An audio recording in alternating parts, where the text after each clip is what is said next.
चलिए शुरू करते हैं। दिख रहा है? स्टार्ट।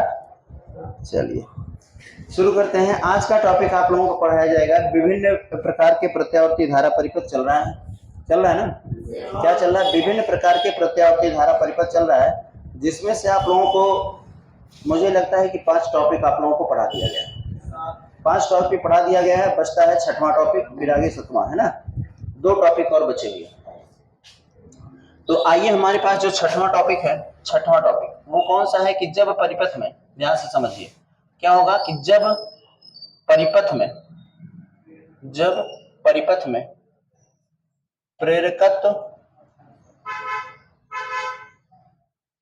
प्रेरकत्व को किस चीज से लिखा जाता है बाबू? यल से। किस चीज से? यल से। इस बार लिखा गया है कि जब परिपथ में प्रेरकत्व यल तथा धारिता को किस चीज से लिखा जाएगा बाबू? धारिता सी हो, है ना? यही होगा आपका मेन हेडिंग चल रहा है आप लोगों का कि विभिन्न प्रकार के प्रत्यावर्ती धारा परिपथ। यही चल रहा है मेन। क्या चल रहा है कि विभिन्न प्रकार के प्रत्यावर्ती धारा परिपथ, और जिसमें से आप लोगों को आज 6वां टॉपिक पढ़ाया जा रहा है, जिसका नाम है कि जब परिपथ में प्रेरकत्व यल तथा धारिता सी हो। जब परिपथ में प्रेरकत्व यल तथा धारिता सी हो। ठीक है, देखिए बोर्ड पे सब दिख रहा है। हाँ, चलिए आइए देखिए क्या होगा। जब परिपथ में प्रेरकत्व यल तथा धारिता सी हो, ये आज आप लोगों का टॉपिक है। और एक टॉपिक और बचेगा विभिन्न प्रकार के प्रत्यावर्ती धारा परिपथ में, फिर आप लोगों का ये खत्म होगा। जैसे कि आप सभी लोगों ने सबसे पहले आप लोगों ने क्या जोड़ा था बाबू? आर जोड़ा था, और फिर इसके बाद में यल के बारे में पढ़े थे, फिर सी के बारे में पढ़े थे, फिर हम लोगों ने आर और यल के बारे में पढ़ा था, फिर आर और सी के बारे में पढ़ चुके हैं। तो 3 ये होगा, 4 और 1 5 हो गया। आज ये 6वां टॉपिक है, जिसमें हम लोग क्या पढ़ेंगे? यल और सी। क्या पढ़ेंगे? यल और सी। यल मतलब प्रेरकत्व और सी मतलब धारिता। ठीक है, तो विभिन्न प्रकार के प्रत्यावर्ती धारा परिपथ पढ़ना है। इसको आप लोग इंपॉर्टेंट लिखिएगा, क्योंकि एक इसमें हेडिंग आने वाली है अनुनादी आवृत्ति। एक क्या आने वाली है? अनुनादी आवृत्ति। तो इस वाले पॉइंट को आप लोग इंपॉर्टेंट तरीके से आप लोग इसको देखेंगे, क्योंकि इसमें आने वाला है अनुनादी आवृत्ति। क्या आने वाला है? अनुनादी आवृत्ति। चलिए सुनाई दे रहा है पीछे तक? आइए यहाँ पर हम लोग क्या करेंगे कि मान लिया जाता है यहाँ पर कि जब परिपथ में प्रेरकत्व यल, देखिए ये क्या है आपका बाबू? प्रेरकत्व बना दिया जा रहा है। जब परिपथ में प्रेरकत्व यल तथा धारिता सी दोनों क्या हो? श्रेणी क्रम में हो, और इसको क्या करते हैं? प्रत्यावर्ती धारा स्रोत से जोड़ दिया जाता है। ठीक है, इस ग्राफ को तो आप लोग समझ में आ रहा होगा, क्योंकि कई दिनों से आप लोगों ने इसको पढ़ा है, कई दिनों से आप लोग इसको पढ़ चुके हैं। ये आपका क्या है? प्रेरकत्व है, जिसको हम लोग किस चीज से लिखते हैं बाबू? यल से लिखते हैं। और ये आपकी धारिता है, जिसको किस चीज से लिखा जाता है? सी से। और ये प्रत्यावर्ती धारा स्रोत से जोड़ दिया गया है, जिसका इक्वेशन होता है V बराबर V not sine omega T. V बराबर V not sine omega T. प्रत्यावर्ती धारा स्रोत V बराबर V not sine omega T. ठीक है, ये प्रत्यावर्ती वोल्टेज का समीकरण होता है। ग्राफ में कई दिनों से ये चल रहा है। आगे देखिएगा, इसमें क्या किया जाएगा कि जब परिपथ में प्रेरकत्व यल तथा धारिता सी को श्रेणी क्रम में जोड़ दिया जाता है, यहाँ पर देखिए इसमें धारा प्रवाहित होगा, इधर से जाएगा। समझ में आ रहा है? तो प्रेरकत्व के सिरों के बीच विभवांतर, इसको हम लोग किस चीज से लिखते हैं बाबू? VL, है ना? प्रेरकत्व के सिरों के बीच विभवांतर VL और धारिता के सिरों के बीच विभवांतर VC। क्या लिखा जाएगा? ठीक है, यहां तक किसी को कोई डाउट नहीं? अब आगे देखिए, इसी के साथ एक ग्राफ और भी बनाया जाएगा, जिसमें हम लोग एक चीज जानते हैं कि अगर ये धारा का बना दे रहे हैं, क्या बना दे रहे हैं? प्रत्यावर्ती धारा। तो अब आप लोग एक चीज जानते हैं यहां से कि जब परिपथ में प्रेरकत्व होता है, ध्यान से समझिएगा, जब परिपथ में क्या होता है? प्रेरकत्व होता है। जब परिपथ में प्रेरकत्व होता है तो प्रत्यावर्ती वोल्टेज प्रत्यावर्ती धारा से कला में 90 अंश अग्रगामी होता है। क्या इस टॉपिक को आप लोग पढ़े हैं? बताया गया है। ठीक है, क्या होगा कि जब परिपथ में, ध्यान से समझिएगा, क्या होगा कि जब परिपथ में प्रेरकत्व होता है, तो प्रत्यावर्ती वोल्टेज प्रत्यावर्ती धारा से कला में 90 अंश अग्रगामी। यहाँ पर देखिए 90 डिग्री का एंगल बन रहा है, और इधर क्या बन जाएगा बाबू? VL बन जाएगा। क्या बन जाएगा? समझ में आ रहा है? प्रत्यावर्ती वोल्टेज लिखा है ना, VL को हम लोग क्या लिखते हैं? प्रत्यावर्ती वोल्टेज। ये प्रत्यावर्ती वोल्टेज किसके लिए है? प्रेरकत्व के लिए। किसके लिए है? प्रेरकत्व के लिए। तो प्रेरकत्व के लिए जो प्रत्यावर्ती वोल्टेज होगा वो धारा से कला में 90 अंश अग्रगामी होगा, जबकि धारिता के सिरों के बीच विभवांतर जो होगा, धारिता के सिरों के बीच विभवांतर ये प्रत्यावर्ती धारा से कला में 90 अंश पश्चगामी होता है। पढ़ाया गया है। तो अब आप लोग यहां से कह सकते हैं कि सर जो ये VC होगा ये धारा से कला में 90 अंश पश्चगामी होगा, यानी VC इधर चला आएगा। ये समझ में आ रहा है अभी तक? किसी को कोई डाउट नहीं? यहां पर भी 90 डिग्री का कोण है और यहां पर भी 90 डिग्री का कोण है। तो अब इन दोनों का परिणामी निकालने के लिए आप लोग क्या कर सकते हैं? तो परिणामी निकालने के लिए हम लोग क्या करते हैं, यहां पर बनाते हैं VL और माइनस क्या लिखते हैं? VC। माइनस नहीं लिखा जाता, एक सिंबल आपका जो ये होता है लगभग, मेरी बात को ध्यान से समझिए, ये लगभग का सिंबल होता है। किसका सिंबल होता है? लगभग। तो एक चीज मेरी बात को ध्यान से समझिए आप लोग, इसमें ये समझिए इसका वैल्यू जो आपका माइनस में ही लिया जाता है, VL माइनस VC ही, लेकिन हम लोग लिखा जाता है बुक में जो लिखा हुआ है वो VL नियरली क्या होता है? VC लिखा हुआ है, नियरली ऐसे करके लिखा हुआ है। यानी आप ये समझिए इस माइनस के प्लेस पे हम लोग यहाँ पर देखिए, इन दोनों का अगर परिणामी निकालना हो, BL इधर जा रहा है, VC इधर जा रहा है, तो दोनों का हम लोगों को परिणामी निकालना है। परिणामी विभवांतर ही तो निकालते हैं हर बार। तो परिणामी विभवांतर निकालने के लिए क्या लिखा जाता है? VL नियरली होता है, इसे हम लोग लगभग वाला जो सिंबल होता है, समझ में आ रहा है ना? ये होता है VL minus VC। VL minus VC, आप यहाँ पर माइनस का भी सिंबल लगा सकते हैं, कोई दिक्कत नहीं। और इसलिए इसको यहाँ पर ये लगाया जाता है क्योंकि चाहे आप इसमें से इसको घटाइए चाहे इसमें से इसको घटाइए, कोई दिक्कत नहीं। बात समझ में आ रहा है? इसलिए यहाँ पर इस तरीके से लगाया जाता है, चाहे इसको इसमें से घटा लीजिए चाहे इसको इसमें से घटा लीजिए, दोनों का मतलब एक ही होगा। बात समझ में आ रहा है? वो आपका परिणामी विभवांतर निकल के आएगा। क्या निकल के आएगा? परिणामी विभवांतर। अच्छा, इस स्थिति में आप लोग देख पा रहे होंगे कि जो धारा है, प्रत्यावर्ती धारा का जो समीकरण बनता है, प्रत्यावर्ती धारा का जो समीकरण है, ग्राफ जो बनता है, प्रत्यावर्ती धारा का जो ग्राफ बनता है वो इस प्रकार बनता है। अब आप लोग ये कह सकते हैं कि सर धारा अगर इधर जा रहा और 90 अंश इधर गया फिर 90 इधर आएगा, तो जाहिर सी बात है कि जो 90 अंश पे जाता है वो वापस लौट के नहीं आता। क्या ये 90 अंश के कोण पे जा रहा है? 90 अंश मतलब सीधा चला गया, तब कहां से वो मुड़ पाएगा? नहीं ना मुड़ पाएगा। तो ये तो ऐसे बनना चाहिए। तो इस स्थिति में हम लोग कह सकते हैं कि धारा का आयाम अनंत हो जाता है। धारा जो होगा उसका आयाम क्या होगा? अनंत हो जाता है, ठीक है ना?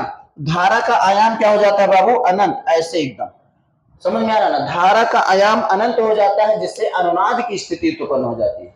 क्या स्थिति होगी? अनुनाद। रेजोनेंस पढ़े ना आप लोग? अनुनाद। अच्छा, 9th 10th में आप लोगों को पढ़ाया गया होगा अनुनाद क्या होता है। जैसे कभी आप लोग कहानी में सुने होंगे कि बांसुरी बजाते हैं और ग्लास का शीशा टूट जाता है, पढ़े हो? रेजोनेंस होता है।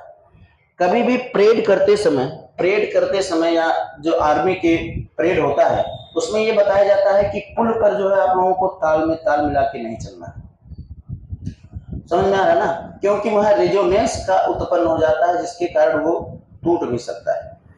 पुल पे कभी भी आप लोग जानते हैं जब आर्मी वाले चलते हैं तो उनके पैरों को मिला के चलते हैं ना, तो उसमें क्या होता है, जब हम लोग पुल पे उन लोगों को चलने के लिए आदेश दिया जाता है कि आप लोग वहां पर ताल में मिला के नहीं चलेंगे, ठीक है ना? परेड करते हुए नहीं चलना है। तो वैसे ही अनुनाद की स्थिति उत्पन्न हो जाती है। किसकी स्थिति? अनुनाद की स्थिति उत्पन्न हो जाती है।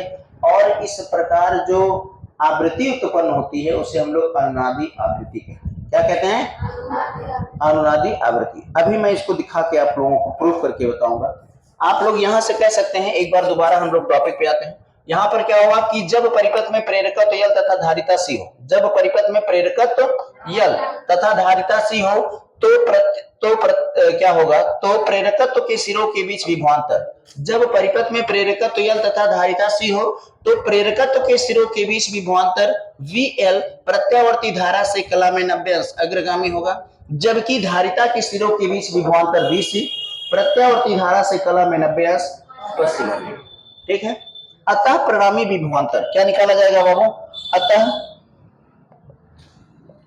परिणामी विभवांतर, परिणामी विभवांतर आप V बराबर क्या लिखेंगे बाबू? ध्यान से समझिए। V बराबर लिखेंगे VL नियरली VC नियरली का ये सिंबल है, माइनस पे आप लगाइए, कोई दिक्कत नहीं। V बराबर क्या हो जाएगा, V बराबर VL माइनस VC। ठीक है, यहां तक आगे का प्रोसेस होने वाला है कि परंतु हम लोग कुछ जानते हैं। क्या जानते हो, हम लोग ये कह सकते हैं परंतु VL बराबर होता है IXL। क्या इस बात से आप लोग सहमत हैं? V बराबर IR पढ़े हो ना, V बराबर क्या पढ़े हो, V बराबर IR, लेकिन अगर VL है तो यहाँ पर IXL हो जाएगा। समझ में आ रहा है? क्यों? क्योंकि ये प्रतिरोध है और यहाँ पर प्रेरकत्व के कारण जो प्रतिबाधा उत्पन्न होती है, जिसे हम लोग प्रेरण प्रतिघात कहते हैं, उसको एक्सेल से प्रदर्शित करते हैं। क्लियर है ना?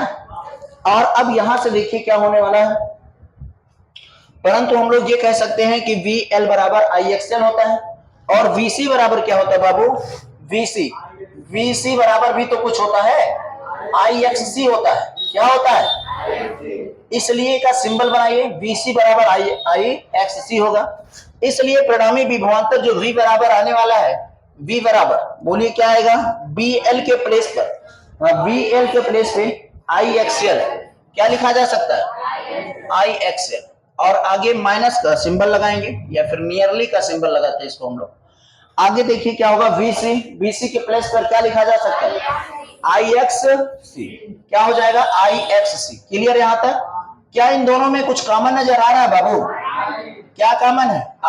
I को कॉमन कर लेते हैं तो X है, आगे XC, इसको आप इधर से इधर कर दीजिए तो V बटा I बराबर करके XL नियरली XC। क्लियर है?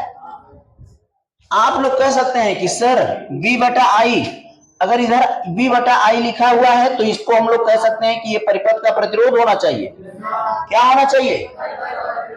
परिपथ का प्रतिरोध होना चाहिए, परंतु यह प्रतिरोध के कारण नहीं बल्कि प्रेरकत्व और धारिता के कारण। क्या कहा जा सकता है कि XL माइनस XC जो आपका लिखा हुआ है, इसको परिपथ का प्रतिरोध होना चाहिए, परंतु यह प्रतिरोध के कारण नहीं बल्कि प्रेरकत्व और धारिता के कारण है। इसलिए इसे प्रतिरोध ना कहकर परिपथ की प्रतिबाधा कहते हैं। क्या कहते हैं? परिपथ की प्रतिबाधा कहते हैं। क्या कहेंगे? परिपथ की प्रतिबाधा। और परिपथ की प्रतिबाधा क्या होगी बाबू? परिपथ की प्रतिबाधा, परिपथ की प्रतिबाधा, परिपथ की प्रतिबाधा। और आप सभी लोग जानते हैं परिपथ की प्रतिबाधा को हम लोग Z से लिख लिया करते हैं। तो परिपथ की प्रतिबाधा Z बराबर क्या आएगा यहाँ पर, XL आगे XC आ गया। परंतु हम लोग कुछ कह सकते हैं, क्या कह सकते हैं कि सर इस स्थिति में धारा का आयाम अनंत हो जाता है, धारा का आयाम अनंत हो जाता है, और क्योंकि परिपथ की प्रतिबाधा क्या होती, शून्य हो जाती है। अगर धारा का आयाम अनंत हो गया तो उसमें रोकने वाला कोई काम नहीं होगा, जिससे हम लोग कह सकते हैं कि परिपथ की प्रतिबाधा शून्य हो जाती है। क्या हो जाती है? आप बताइए मुझे कि जब धारा इधर से सीधा जा रहा है, हम लोग जाना इधर से है, लेकिन ये 90 डिग्री पे जब चला गया तो इसको रोकने वाला, यानी यहां से इधर मोड़ने वाला कुछ काम नहीं है। धारा का आयाम क्या हो गया, अनंत हो जाता है, जिससे परिपथ की प्रतिबाधा क्या हो जाती है, शून्य हो जाती है। परिपथ की प्रतिबाधा शून्य हो जाती है और अनुनाद की स्थिति उत्पन्न हो जाती है। इसकी अनुनाद की स्थिति उत्पन्न हो जाती है, और इस प्रकार उत्पन्न आवृत्ति को यानी आवृत्ति को हम लोग यफ से लिखा करते हैं। इस प्रकार उत्पन्न आवृत्ति को अनुनादी आवृत्ति कहते हैं। क्या कहते हैं? अनुनादी आवृत्ति कहते हैं, अनुनादी आवृत्ति कहते हैं। और यहां पर हम लोग अनुनादी आवृत्ति का मान निकालने चल रहे हैं। किसका मान निकालेंगे? अनुनादी आवृत्ति का मान। बातों को एक बार ध्यान से समझिएगा। कहा जाएगा कि इस स्थिति में धारा का आयाम अनंत हो जाता है, क्योंकि परिपथ की धारा का आयाम अनंत हो जाता है, इसलिए परिपथ की प्रतिबाधा शून्य हो जाती है। क्या कहा जाएगा? इस स्थिति में धारा का आयाम अनंत हो जाता है, जिसके कारण परिपथ की प्रतिबाधा शून्य हो जाती है, और उत्पन्न उत्पन्न आवृत्ति को अनुनादी आवृत्ति कहते हैं। उत्पन्न आवृत्ति को अनुनादी आवृत्ति कहते हैं। अब आगे हम लोग कह सकते हैं कि अगर परिपथ की प्रतिबाधा शून्य हो गई, यानी Z बराबर क्या हुआ, शून्य, तब हम लोग क्या कह सकते हैं बाबू, तब हमारे पास कितना आ जाएगा, यहां से XL माइनस XC बराबर करके क्या हुआ बाबू, क्यों, क्योंकि XL माइनस XC बराबर 0 हो गया, क्यों, क्योंकि Z का मान तो शून्य हो गया। और अगर ऐसा हुआ तो क्या लिखा जा सकता है, ये लिखा जा सकता है, अगर ये माइनस को हम देखिए, ये माइनस में उसको उधर कर दिया जाए तो किसमें होगा, प्लस में। तो हम लोग यहां से कह सकते हैं कि XL बराबर XC। क्या इतना समझ में आ रहा है? आगे बोलो, कुछ कह सकते हैं कि परंतु XL बराबर कुछ जानते हो, ओमेगा L होता है एंड XC बराबर 1/ओमेगा C होता है। सही है, ये एंड का सिंबल है, किसका सिंबल, एंड का सिंबल। अगर इन दोनों मानों को यहां पर रख दिया जाए तो हमारे पास, इसलिए XL के प्लेस पर क्या लिखा जा सकता है, ओमेगा L, और XC के प्लेस पर 1/ओमेगा C। अगर मैं इस ओमेगा को इधर कर देता हूं और L को इधर कर देता हूं तो ओमेगा का स्क्वायर बराबर 1/LC आ जाएगा। ठीक है, आगे अगर इस तरह से स्क्वायर हटा देंगे तो उधर क्या मतलब होगा, रूट लग जाएगा, रूट में क्या हो गया, LC हो गया। ठीक है, आगे कह सकते हैं कि यदि परिपथ की आवृत्ति, यदि परिपथ की आवृत्ति f हो, क्या हो बाबू, f हो, तब आप लोग जानते हो ओमेगा बराबर क्या होता है, 2πf होता है। ओमेगा बराबर 2πf होता है, यानी इस ओमेगा की जगह पे हम लोग 2πf लिख सकते हैं, बिल्कुल लिख सकते हैं। तो फिर बोलिए क्या हो जाएगा, 2πf बराबर करके 1/रूट में LC, रूट में, अगर इस 2π को इधर कर दिया जाए तो f बराबर 1/2π, क्यों, क्योंकि क्रॉस मल्टीप्लाई होकर नीचे जाएगा, √में LC। ये आपकी जो आवृत्ति निकल करके आई है, ये आपकी अनुनादी आवृत्ति निकली है। इस आवृत्ति को क्या कहते हैं, अनुनादी आवृत्ति। अनुनादी आवृत्ति f होता है, अनुनादी आवृत्ति f से लिखा हुआ है, f बराबर कितना आ गया है, 1/2π और रूट में LC। क्लियर हुआ, ये आपकी अनुनादी आवृत्ति है। ये क्या है आपकी अनुनादी